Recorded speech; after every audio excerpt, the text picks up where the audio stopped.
right. I have to give a bit of a fair warning here. The story gets a little bit graphic, especially at the end parts. So if you don't like graphic stuff, don't watch. Hey y'all.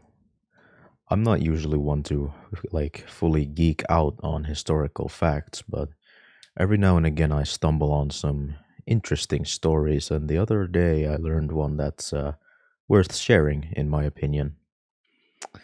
The funny thing to me about history is that the farther back you go, the more fact and science based stories become myths and legends.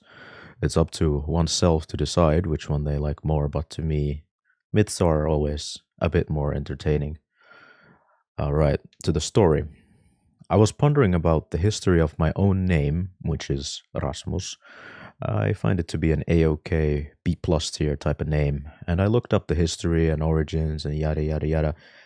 And the thing that caught my eye was that the Christian church has a saint originally named Erasmus, so Erasmus, which is the origin of my own name.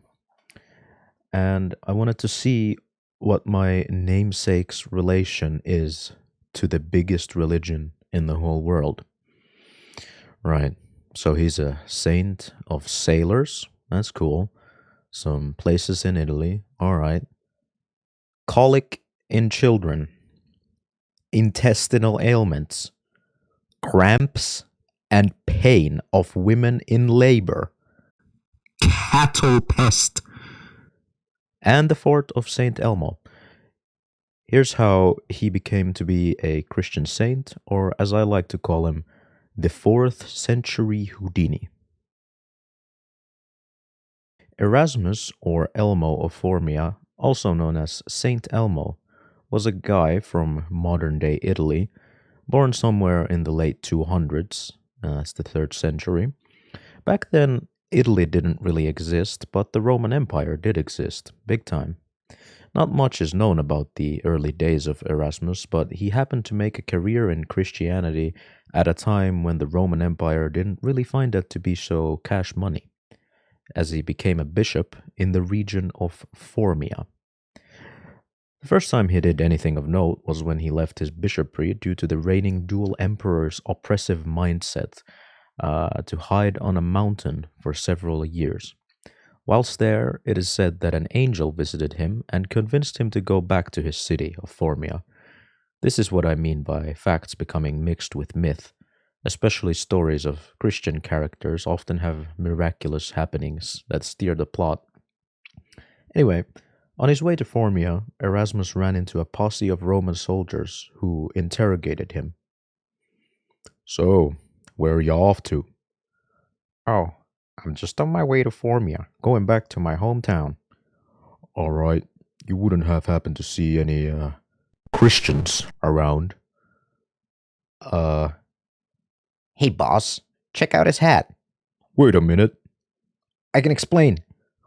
You must always be honest and never lie in the name of Jesus. I am a Christian.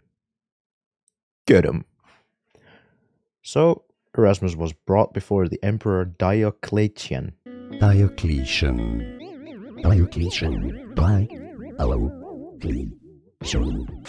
To suffer trial and some torture.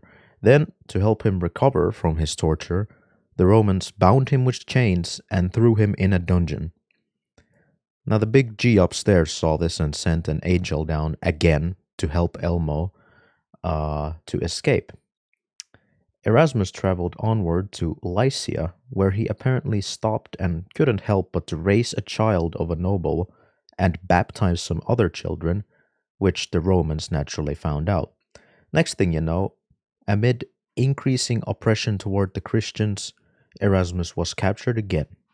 He doubled down on his faith, though, and the Romans told him to go to a pagan temple, probably to get tortured again, but apparently, miraculously, every pagan statue on Erasmus's path fell over, and the fucking temple lit on fire and killed a bunch of pagan Romans. Now, the emperor was very impressed. So impressed, in fact, that he said, "Dodge this," as he threw Erasmus in a barrel full of spikes and rolled him down a hill. Erasmus wasn't very fazed, though, as an angel healed his injuries again.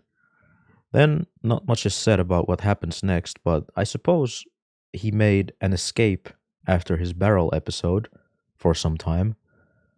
The next thing that is mentioned is that he was recaptured and he met his nemesis for the fucking fourth time or something, being brought in front of the Emperor again.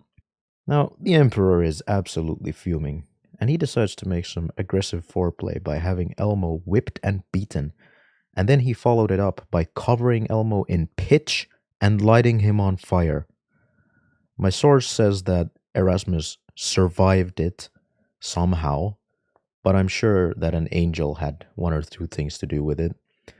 Now, determined not to let the medium rare Erasmus get away, the Romans hatched the genius plan of throwing him into prison and letting him starve to death on his own.